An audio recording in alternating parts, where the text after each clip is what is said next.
કેશોદમાં વકીલ યુવકે અવાવરૂ જગ્યાએ જઈને ઝેરી દવા પી આપઘાત કર્યો હતો। કેશોદમાં વકીલ યુવકે ઝેરી દવા પી જીવન ટૂંકાવ્યું હતું। આપઘાત પહેલા લખી હતી સુસાઇડ નોટ। મૃતક યુવક પાસેથી પોલીસની સહી સિક્કા કરેલી સુસાઇડ નોટ મળી હતી। સુસાઇડ નોટમાં પત્ની, માતા પિતા, સંબંધી મિત્રો વિરુદ્ધ કાર્યવાહી ન કરવા ઉલ્લેખ કરાયો છે। મૃતક યુવકના પિતાએ પુત્રવધુ અને તેના પરિવાર સામે લગાવ્યા છે ગંભીર આરોપ। રાણેકપરા ગામે વકીલ યુવકે ઝેરી દવા પી આપઘાત કર્યો હતો। પ્રાપ્ત માહિતી અનુસાર જૂનાગઢ જિલ્લાના કેશોદ તાલુકાના રાણેકપરા ગામે અવાવરૂ જગ્યાએ વકીલ યુવકે ઝેરી દવા પી આપઘાત કર્યો હતો। યુવાનને 108 એમ્બ્યુલન્સ મારફતે સરકારી હોસ્પિટલમાં લઈ જવામાં આવ્યો હતો, જ્યાં હાજર તબીબે યુવકને મૃત જાહેર કર્યો હતો। આ ઘટના અંગે જાણ થતાં સ્થાનિક પોલીસની ટીમ પહોંચી હતી। યુવકના મૃતદેહને પીએમ અર્થે મોકલી વધુ તપાસ હાથ ધરી હતી। માહિતી મુજબ પોલીસને યુવકના મૃતદેહ પાસેથી સહી સિક્કા કરેલી સુસાઇડ નોટ મળી આવી હતી। તેમાં પત્ની, માતા પિતા, સંબંધી તેમજ સમાજ કે મિત્રો વિરુદ્ધ કાયદેસરની કાર્યવાહી ન કરવા જણાવ્યું હતું। મૃતક યુવકના પિતાનો પુત્રવધુ અને તેના પરિવાર સામે ગંભીર આક્ષેપ છે કે આ કેસમાં મૃતક યુવકના પિતાએ પુત્રવધુ અને તેના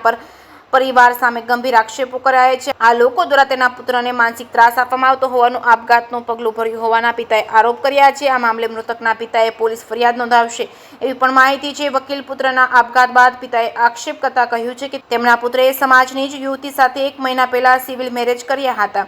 મેરેજ બાદ કપલ ટૂર પર ગોવા ગયા હતા। ગોવાથી પરત ફર્યા બાદ યુવતી અને તેના પરિવાર પુત્રને માનસિક ત્રાસ આપતા હતા અને આ મામલે પોલીસે વધુ કાર્યવાહી હાથ ધરી છે। જે કેસની ગુજરાતી સાથે રાજુ પંડ્યા, કેશોદ। મારું નામ વિસનદાસ સુંદરદાસ જેઠાણી અને મારા છોકરાનું નામ દિવ્યેશ વિસનદાસ જેઠાણી।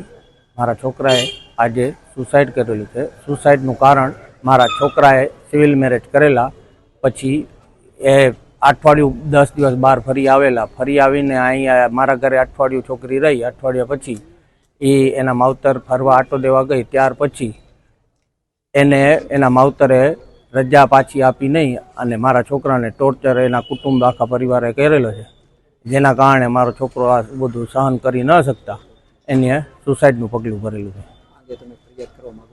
આગળ હું ફરિયાદ કરવા માગું છું।